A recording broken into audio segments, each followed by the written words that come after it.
Espero que estén todas despiertas, porque una tarde tanto tiempo afuera al aire libre, como que me da cansancio, ¿no? Cuando uno está dentro. Hoy vamos a hablar de otra fragancia, otro perfume que debe hacernos recordar a Cristo en nuestra vida y a los alrededor, ¿cierto? Pero vamos a estar mirando en Primera de Tesalonicenses capítulo 5 esta noche. Vamos a mirar un solo versículo en realidad. Y les quiero hacer una pregunta. Y quiero que me contesten.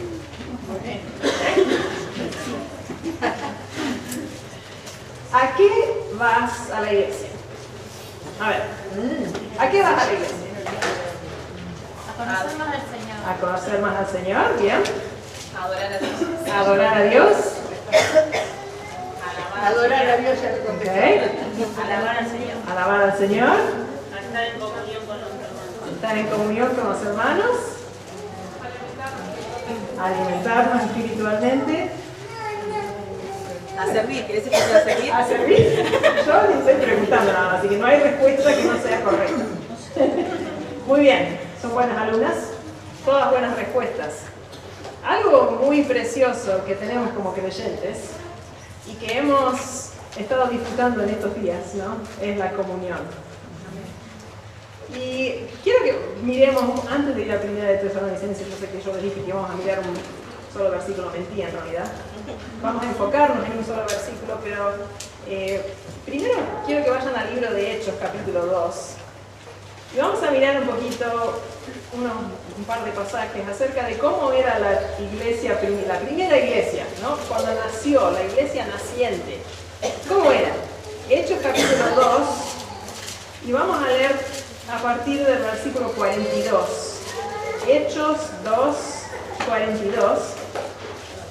Y dice, y perseveraban en la doctrina de los apóstoles, en la comunión unos con otros, en el partimiento del pan y en las oraciones. Y sobrevino temor a toda persona, y muchas maravillas y señales eran hechas por los apóstoles. Todos los que habían creído estaban juntos y tenían en comunión todas las cosas. Y vendían sus propiedades y sus bienes y los repartían a todos según la necesidad de cada uno.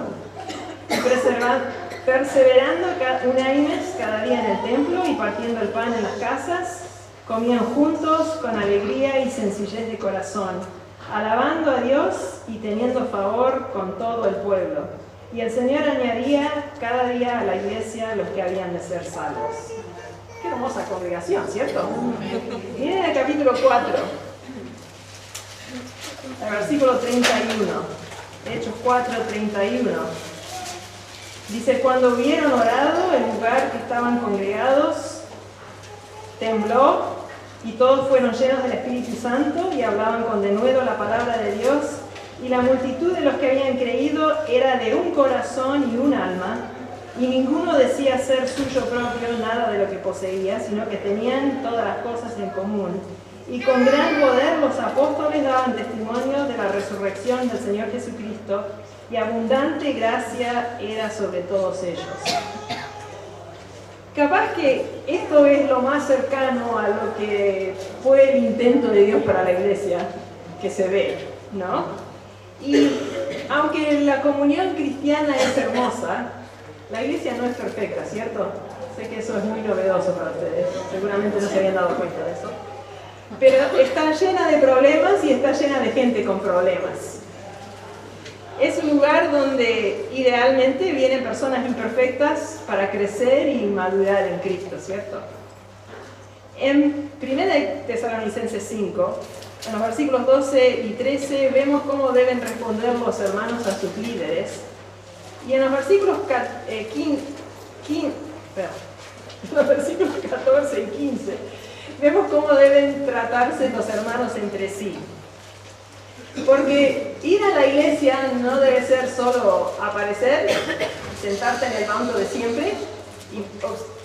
¿Podrías repetir los versículos, por Sí. favor?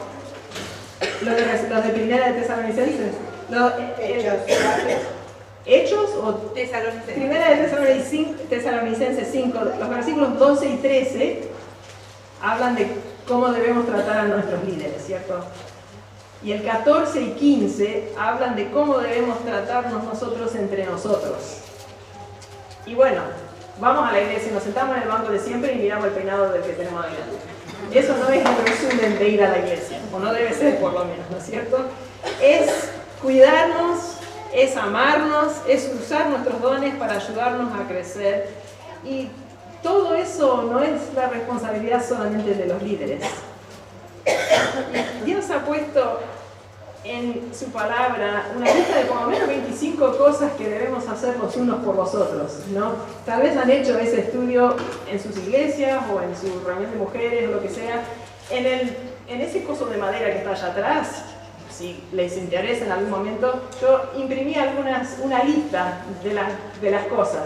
Es un estudio interesante hacer tal vez en el libro, en el tiempo devocional de cada uno, si les interesa. Ahí está, sirvan, lleven una hoja después si quieren. Pero para poder cumplir con estas cosas los unos a los otros, tiene que haber relación, tiene que haber comunión, tiene que haber amistad, tiene que haber acercamiento el uno al otro. No es una cuestión de ir a la iglesia y volver a casa. Y estábamos hablando de esto con algunas personas esta tarde y me siento un poco como que estoy predicando al coro, porque acá en la Argentina y en Latinoamérica ustedes ya son por cultura mucho más cálidos, mucho más de acercarse, mucho más de estar en comunión, de visitarse. En este contexto que tenemos en la iglesia acá se ve más eso que en otros lugares, ¿no? Pobres, nada en contra de los gringos, pero en Gringolandia muchas veces la gente aparece, hola, ¿cómo le va? Y después de la reunión, chao, por ahí, alguno que ven a la salida, ¿no? Y a veces no se toma ese tiempo de realmente desarrollar la relación que debe haber entre los hermanos en la iglesia. Entonces, mi pregunta es, ¿venís a cada reunión solo para recibir algo? ¿O venís con la oración, Señor, pone a alguien en mi camino en la reunión hoy? Trae a alguien a mi atención, alguien a quien puedo ser yo una bendición. Alguien que necesita tal vez de mi ánimo, alguien que tal vez necesita de una sonrisa o algo que yo le pueda compartir. Así que lo que quiero, hoy vamos a hablar. Y vamos a ver si no va a andar. Vamos a probar esto. No, vamos a tener que hacer otra cosa. Acaparando el resto.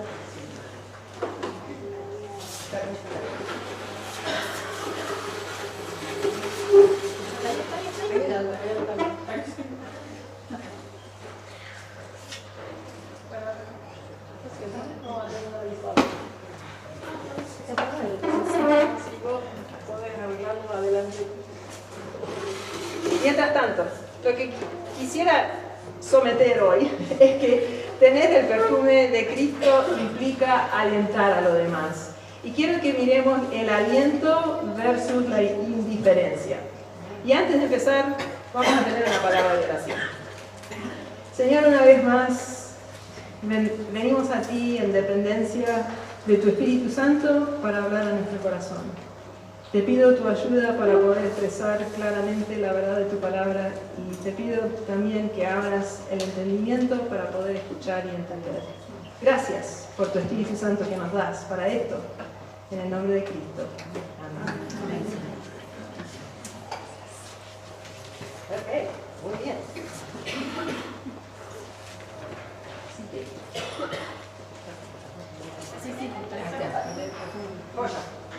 Tener el perfume de Cristo implica alentar a los demás. ¿Y cómo hacemos esto? ¿No? Y en el versículo 14 del capítulo 5 de Primera de Tesalonicenses, Pablo identifica algunos miembros especiales de la familia, ¿no? Que necesitan una ayuda especial. Y vamos a mirarlos en esta tarde. Dice Primera de Tesalonicenses 5, el 14, dice: también os rogamos, hermanos, que amonestéis a los ociosos, que alentéis a los de poco ánimo, que sostengáis a los débiles, que seáis pacientes para con todos. Y empieza el versículo: también os rogamos, hermanos. Significa os insto encarecidamente, dice Pablo, ¿no? Suplico sinceramente, tengan como algo muy importante esto que les voy a decir. Es una responsabilidad muy grande, como que olvídense de todo lo demás que les dije, pero de esto no, ¿no? Os rogamos también, hermanos, ¿no? Y después acá da el primer grupo de personas. Primero vamos a mirar al descarriado, ¿no? Dice acá, también os rogamos, hermanos, que amonestéis a los ociosos. La palabra ocioso significa desordenado en su conducta. Es una palabra que se usaba de un soldado que no guardaba la fila y que iba por su propio lado. Capaz que en la escuela es ese nene que cuando hay que formar está sentado. Cuando hay que sentarse, está parado. Cuando hay que callarse, está charlando. Cuando hay que contestar, está dormido. ¿No es cierto? Como que vino a referirse a cualquier persona que no cumplía su deber o responsabilidad, ya sea por indiferencia, por ocio o por rebeldía. Así que los ociosos. Capaz en la iglesia, ¿no? Pablo trató ese problema también en el segundo libro de Tesalonicenses. Si miran el segunda, capítulo 3 y versículo 11, dice, porque oímos que algunos de entre vosotros andan desordenadamente, no trabajando en nada, sino entremetiéndose en lo ajeno. Y capaz que en la iglesia, el ocioso o el descarriado sería esas personas que no están realmente con el programa, ¿no? No tienen realmente interés en aprender o en servir, no usan sus dones para servir a la iglesia, no apoyan a los líderes, y ya que no hacen nada de esto, tienen todo el tiempo del mundo de criticar, ¿no? Por lo general. ¿Cómo dice Pablo que debemos responder a la persona desordenada? Les voy a dar la respuesta. ¿No? Dice, por tanto, también os rogamos, hermanos, que amonestéis a los ociosos. Amonestar significa poner en la mente a la luz de la consecuencia, ¿no? Como diríamos acá, hacer entrar en la cabeza, ¿no? Tiene la idea de advertir. Me acuerdo hace unos años, cuando vivíamos acá en Chivilcoy, por casi todos los años Tomás enseñaba en el Instituto Bíblico en Temperley. Entonces, por no ir todas las semanas, enseñaba su clase una vez por mes. Entonces íbamos los lunes y después enseñaba 2 horas el lunes a la tarde y 2 horas el martes a la tarde, y después de la clase, a tipo las 10 de la noche, volvíamos a Chivilcoy. Así que veníamos por la ruta, llegábamos a las 11:30, 12 a casa, ¿no? Y esas horas a la noche manejando a casa siempre eran interminables, ¿no? Pero me acuerdo, y Tomás siempre me carga, porque yo me venía durmiendo, ¿no? Y a cada rato me despertaba y le decía, ¿estás bien? ¿Estás bien? Pero en una de esas, no sé por dónde era, ¿no? Me parece que de Luján para acá, de golpe nos dimos cuenta que hay una persona en el medio de la ruta que nos está haciendo señas, ¿no? Y bueno, paramos y nos dice, tenga cuidado porque acá a unos metros hay un camión de maíz que volcó su carga y está todo por la ruta, ¿no? Nos amonestó, ¿no? Nos hizo saber que si seguíamos por ese camino no iba a terminar bien la cuestión, ¿no? Esa es la idea. Nosotros a veces pensamos, cuando pensamos de la palabra amonestar, a veces pensamos en un reto, ¿no? En algo. Pero en realidad es una advertencia suave y amorosa, no dura y áspera. Es la manera que Pablo amonestó a los efesios, por ejemplo, en Hechos capítulo 20, 31, dice, por tanto, velad, acordándoos que por 3 años de noche y de día no he cesado de amonestar con lágrimas a cada uno. A los corintios también dijo, no escribo esto para avergonzaros, sino para amonestaros como hijos míos amados, ¿no? Y el amonestar se hace en el contexto de la comunión y de la relación, ¿no es cierto? Si yo no tengo una relación con la persona, no puedo amonestarle en amor con lágrimas, yo no puedo ir a cualquiera de ustedes que no conozco y decir, mira, me parece que esto y esto en tu vida, ¿no? Así que el amor debe ser lleno de preocupación porque no querés que la persona sufra las consecuencias del camino por el que va. Así que el amor genuino quiere que esa persona experimente la bendición completa de Dios que viene por obedecer la palabra de Dios en su vida, ¿no? Entonces, amonestar al descarriado. Y te pregunto, ¿quién es el descarriado en tu familia, en tu iglesia? ¿Lo ves? ¿Orás por él? ¿Buscas la oportunidad de advertirlo o amonestarlo? ¿O simplemente vas, escuchás y dejás todo eso al pastor? El descarriado. Así que amonestar al descarriado. El segundo grupo que menciona acá es el desanimado. Dice acá, también os rogamos, hermanos, que amonestéis a los ociosos, que alentéis a los de poco ánimo.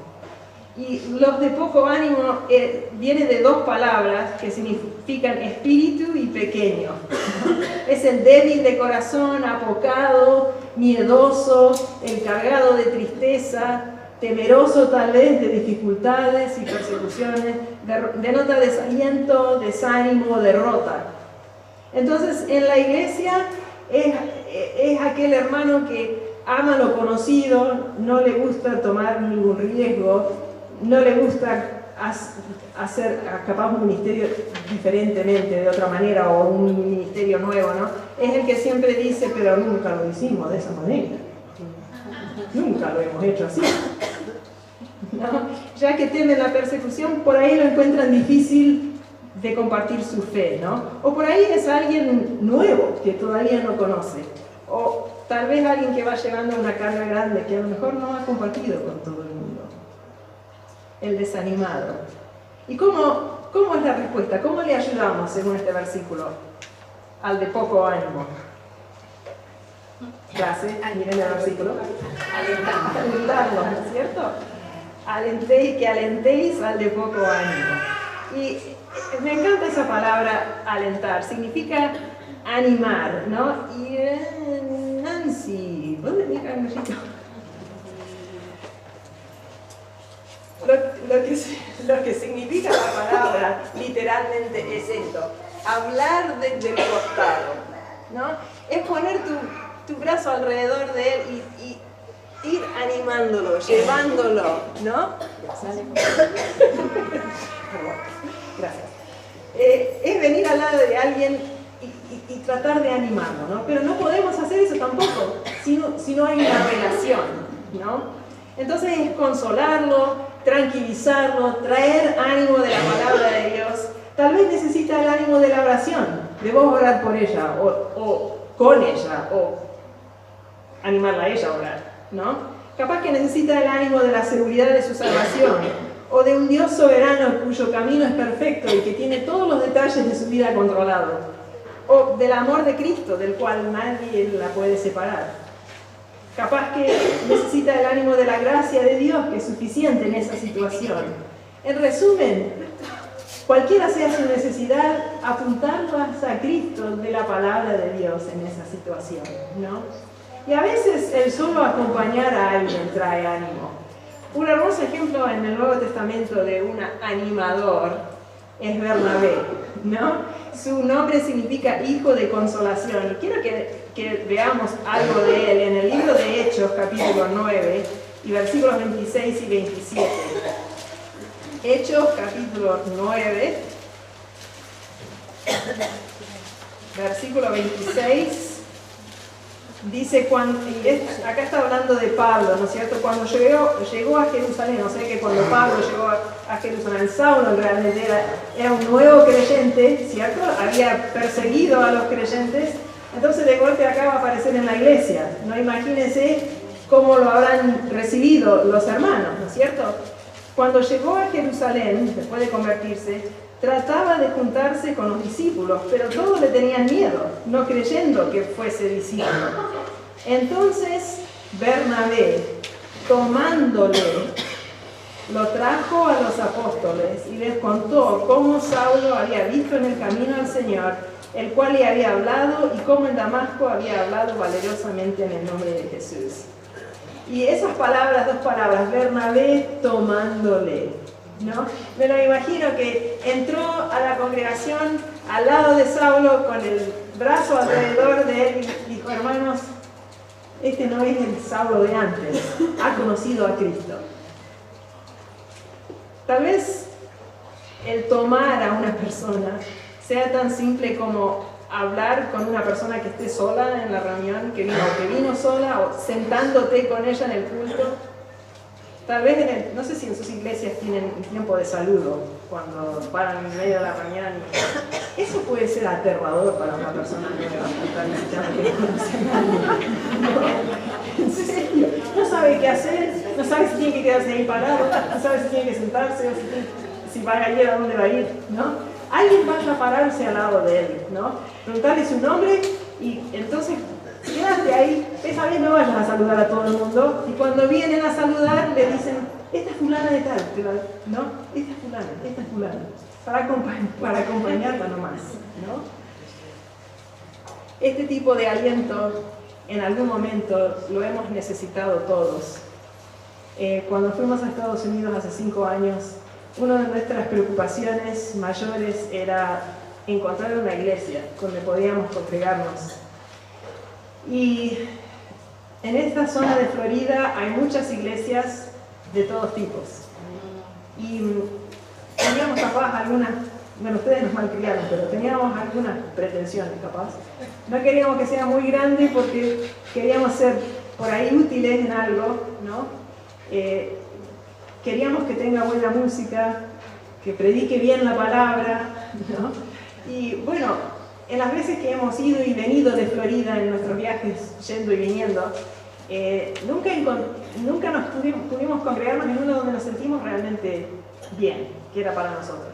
Así que antes de viajar, unos cuantos meses antes, Tomás empezó a buscar por internet iglesias, ¿no? Y bueno, encontró uno que le parecía todo muy bien, pero qué sé yo, uno no sabe hasta llegar, ¿no? Pero en nuestra vida de adultos, en mi vida nunca estuve en una posición donde tuve que ir a buscar una iglesia.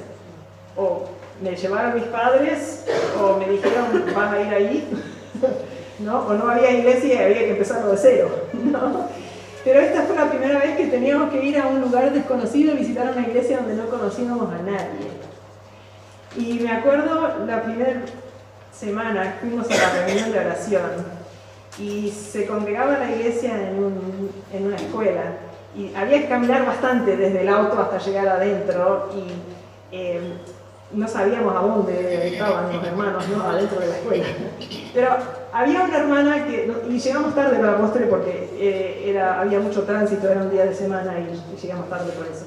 Así que justo había una hermana ahí estacionada que iba entrando con nosotros y nos llevó a donde teníamos que ir, nos sentamos ahí con ella y bueno, capaz que a veces como creyentes viejos,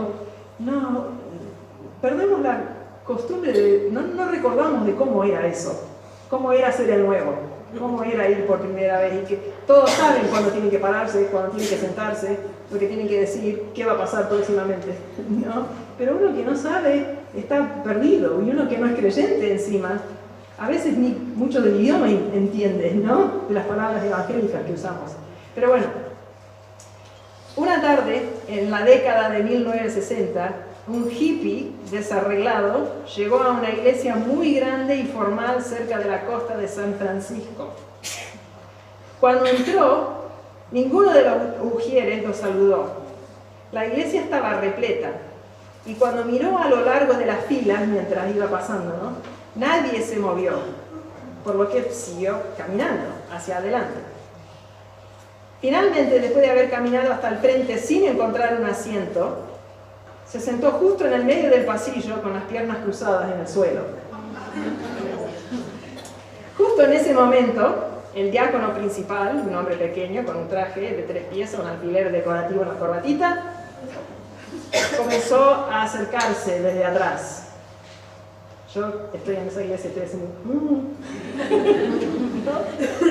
Llegó, caminó directamente hacia el joven y se sentó en el suelo a su lado. Ese diácono era un Bernabé. Un Bernabé en un grupo de 500 personas hizo toda la diferencia en la vida de ese recién convertido. Alistair Begg, en su devocional, dice esto: Bernabé se convertiría en el compañero de Pablo en su primer viaje misionero. No solo el comienzo de la vida cristiana de Pablo, sino también el comienzo de su testimonio a los gentiles. Le debe mucho a este héroe, en gran parte anónimo. Solo en el cielo se hará evidente cuánto de los éxitos del ministerio de Pablo fueron el resultado de la forma en que Dios inicial y continuamente colocó a Bernabé a su lado. ¿Sos uno de esos tipos de personas que Dios puede fácilmente colocar al lado de alguien que necesita una palabra de ánimo? Estás mirando, velando por eso. Sigue, necesitamos personas con el espíritu de Bernabé en nuestras iglesias, personas que exuden ese tipo de compasión, que den tiempo y esfuerzo y reorganicen sus planes para alcanzar y dar la bienvenida a aquellos que son nuevos o que están luchando.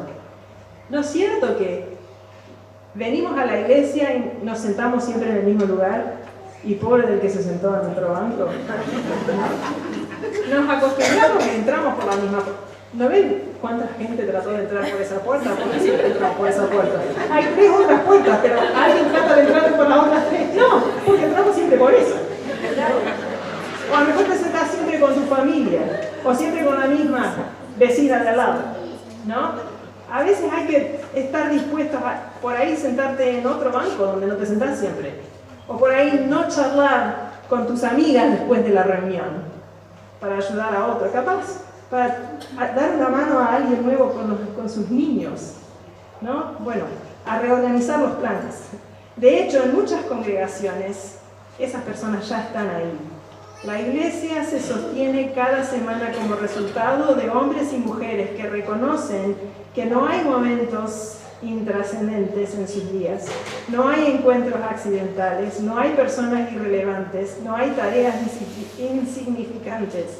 Cada iglesia necesita personas que estén dispuestas a hacer lo necesario para tomar a alguien como Bernabé tomó a Pablo. Así que, ¿hay alguien en tu iglesia luchando de alguna manera con el desánimo? ¿Qué podés hacer para acercarte y animarle? ¿Estás suficientemente enchufado en tu familia de la iglesia para darte cuenta? Así que, los descarriados, los desanimados. Y en tercer lugar, vemos en el versículo al débil. Dice otra vez y esta palabra no la saben nunca, Tesalonicenses, capítulo 5, versículo 14. También os rogamos, hermanos, que amonestéis a los ociosos, que alentéis a los de poco ánimo, que sostengáis a los débiles. Y el débil, la palabra débil significa, me voy a dar la explicación de la palabra griega, significa débil. En la iglesia hay 2 aspectos de creyente débil, ¿no? Está el débil en la fe, que es capaz, esa persona que tiene una hipersensibilidad al pecado, ¿no? Y a lo mejor ven como pecado cosas que capaz que no son pecado. Muchas veces han venido a Cristo tal vez de trasfondos muy feos y tienen miedo de volver a caer en lo mismo. Entonces tienen la conciencia muy sensible, ¿no? Pero también está el moralmente débil, ¿no? Son aquellos que caen en los mismos pecados, lo vez tras vez. A lo mejor lo encuentran difícil hacer la voluntad de Dios con constancia, ¿no? Andan bien por un tiempo y después otra vez en lo mismo. No tienen disciplina propia. Entonces la respuesta, ¿cómo respondemos? ¿Cómo les ayudamos? ¿Qué dice el versículo? Debemos sostenerlos, ¿no es cierto? Y no sé dónde está Celina, Alvarocito, pero necesito su ayuda un cachito. Sostener significa agarrarse fuerte de algo, ¿no? Como por ejemplo, cuando alguien tiene un pie que no funciona, ¿no es cierto? Y no puede caminar. Uno le agarra, ¿no es cierto? Y lo sostiene para que pueda caminar, porque solo no puede, ¿no? Gracias. Pues estas chicas me van a matar. Pero ella sabe que yo tengo mucha información sobre ella, así que...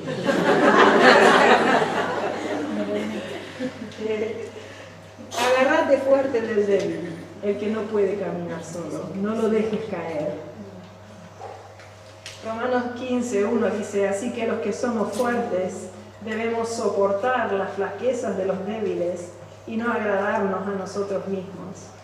En cuanto al débil de la fe, no debemos empujarle a hacer algo que le parece mal, porque yo pienso que tengo el derecho de hacerlo, ¿no? Cuidado en insistir en hacer algo que va a estorbar a aquel en cuya vida Dios está tratando de hacer algo. Le sostenemos al débil en la fe por instruirle pacientemente, por animarle a que venga a la iglesia y escuche la instrucción de la palabra de Dios, a que se exponga la palabra de Dios leyéndolo él cada día en su propia vida, ¿no? Y a poco va a ir madurando y entendiendo más perfectamente la palabra de Dios. Es lo que hicieron Aquila y Priscila con Apolo, ¿se acuerdan? Cuando él vino a la iglesia y él bueno, vamos a mirarlo para no explicarlo yo. Hechos capítulo 18. Hechos capítulo 18. Y al versículo 24 dice, llegó entonces a Efeso un judío llamado Apolo, natural de Alejandría, varón elocuente, poderoso en las Escrituras. Este había sido instruido en el camino del Señor y siendo de espíritu fervoroso, hablaba y enseñaba diligentemente lo concerniente al Señor, aunque solamente conocía el bautismo de Juan.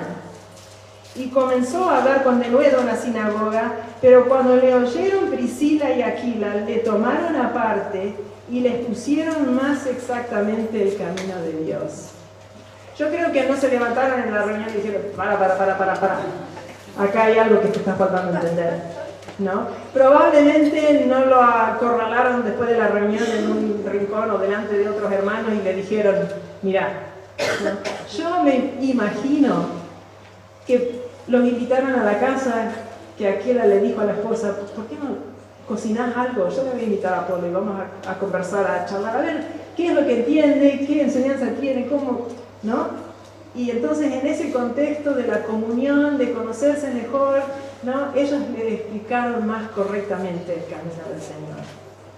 Así que sostener a los moralmente débiles, como dice Gálatas 6:2, dice, hermanos, si alguno fuere sorprendido en una falta, vosotros que sois espirituales, restauradle con espíritu de mansedumbre, considerándote a ti mismo, no sea que tú también seas tentado. Sobrellevad los unos las cargas de los otros y así cumplir la ley de Cristo. Así que, una vez más, todo este trabajo de sostener lo hacemos por estar involucrados en las vidas de los demás, en el buen sentido, no en el sentido de estar metido en la vida de los demás, ¿no? Pero en el buen sentido, lo suficiente para estar compartiendo los unos con los otros, más allá del saludo superficial, ¿cómo estamos? Bien, muy bueno. Chao. ¿No? Compartiendo las cargas, orando unos por otros, alentándonos en la palabra de Dios, dándonos constancia, ¿no? Anda en la reunión de oración, es ahí donde se comparten las cargas, donde podés llevar esas peticiones a tu casa y orar por esa persona. Juntate en tu casa con las hermanas o con alguna hermana, no para sacarle el cuero al pastor o para hablar de una hermana que te molesta, ¿no? Pero para entender sus cargas, para poder orar mejor, para poder saber cómo animarlo, ¿no? Si comparte algo con el que está luchando, con lo que está luchando, bueno, mandale un mensaje, decir, estoy orando por vos en esta cosa, ¿cómo va con eso?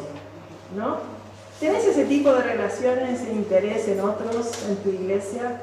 ¿O venís todas las semanas indiferentes a las necesidades y las oportunidades de sostener al débil? Así que, los descarriados, los desanimados, los débiles, y por último, que vamos a continuar un poquito mañana, pero el último hoy es el cansador. Nos dice el versículo, alentéis a los de poco ánimo, sostengáis a los débiles, que seáis pacientes para con todos. El cansador es la persona que necesita un poco más de paciencia. Aquellos que capaz te causan un poco de frustración o irritación, ¿no? Tal vez has invertido tiempo con ellos, has hecho una amistad, has tratado de animarlo, has tratado de sostenerlo, has tratado de...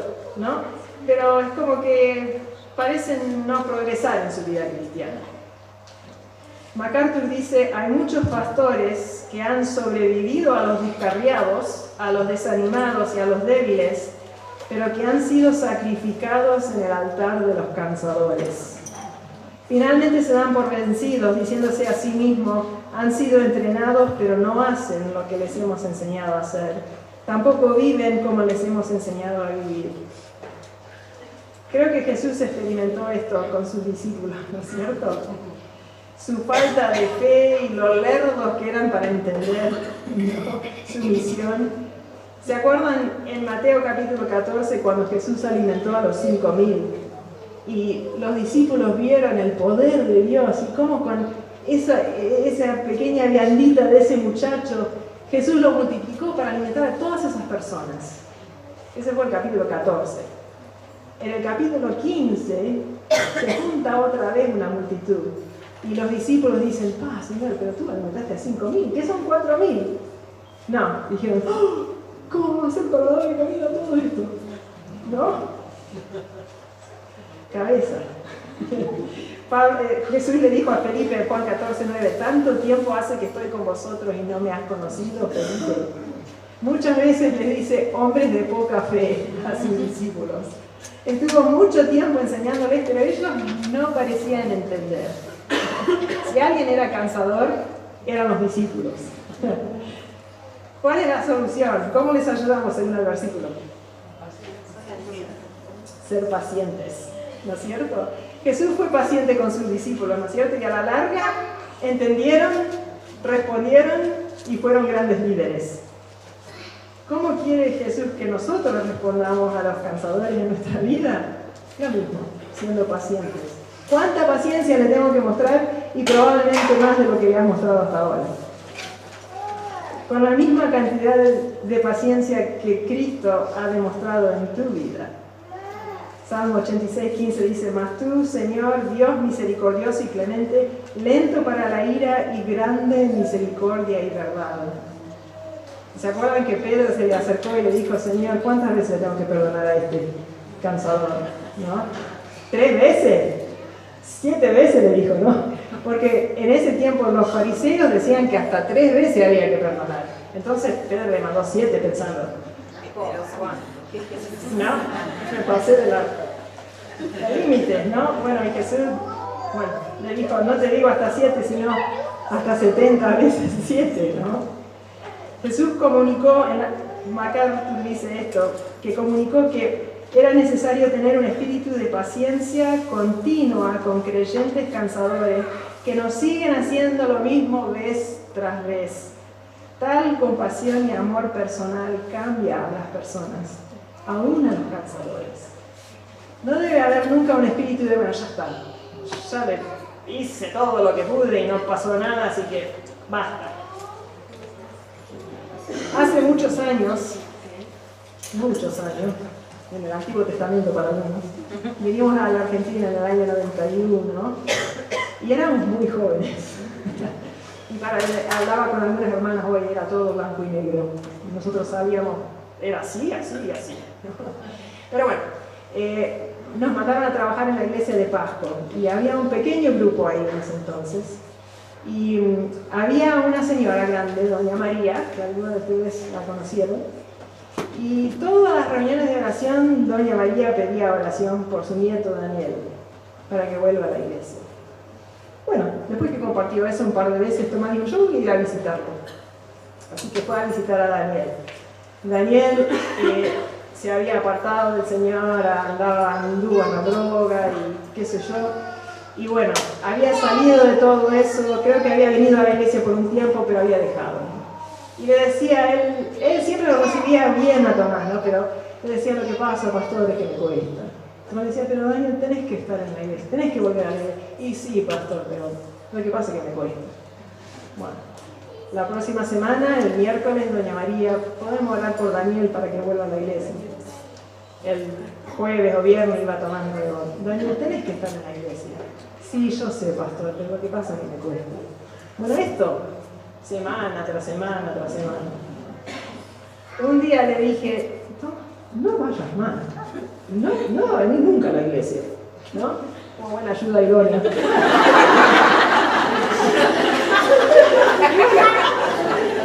No fue, no, de esa semana no fue. O sea, doña María pidió oración por el nieto para que vuelva a la iglesia. El jueves no fue, el decidió, bueno, capaz que tenés razón, no voy a ir más. El domingo, ¿saben quién apareció en la iglesia? Daniel Muñoz. ¿Saben quién está en la iglesia hoy, en Pasco? Daniel Muñoz. Todos los domingos, todos los jueves, todos los miércoles, ¿no? Aún ahora que tiene algunos problemas y toma algunos medicamentos y tiene algunas luchas, pero aún así le pregunté a Marisa esta mañana y me dice, está siempre fiel. ¿Quién sabe cuál de esos cansadores va a terminar fielmente en la iglesia o siendo un gran siervo de Dios también, como los discípulos, ¿no? Paciencia con los cansadores. Cuando te aprietan los desánimos de la vida, los desánimos y las necesidades de los demás, ¿qué sale? ¿El olor de la indiferencia? ¿O la fragancia al aliento? Ninguno de nosotros hemos llegado a la madurez que tenemos ahora, sea como sea, de un día para otro, ¿no? Todos hemos sido uno o varios de estas cosas. Y si somos creyentes, Dios nos ha puesto en su cuerpo, en su iglesia. Somos una familia con personas de diferentes niveles de madurez. Tienen diferentes niveles de conocimiento, están pasando por diferentes dificultades y pruebas. Personas que necesitan de nuestra amonestación, de nuestro ánimo, que nosotros les sostengamos y que seamos pacientes con ellos. ¿Buscas oportunidades para dar estas cosas? ¿O respondés con indiferencia dejando eso a otro? Mira un poco para atrás en tu vida cristiana y pensá en las personas que Dios ha puesto en tu vida para animarte, para alentarte, para amonestarte, para sostenerte, para tenerte paciencia.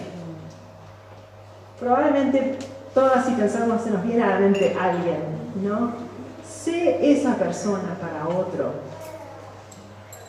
¿Qué estás haciendo para alentar a alguna persona en tu entorno en el día de hoy?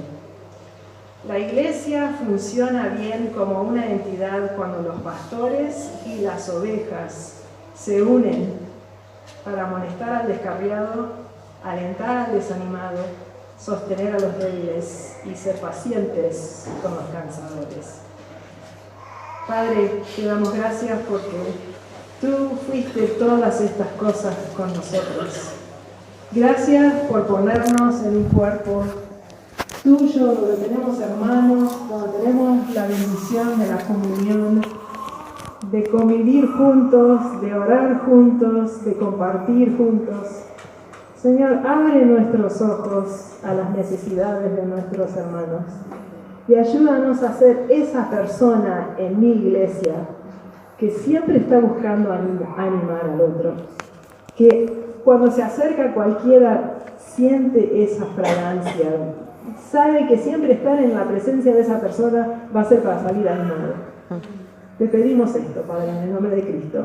Amén. Amén.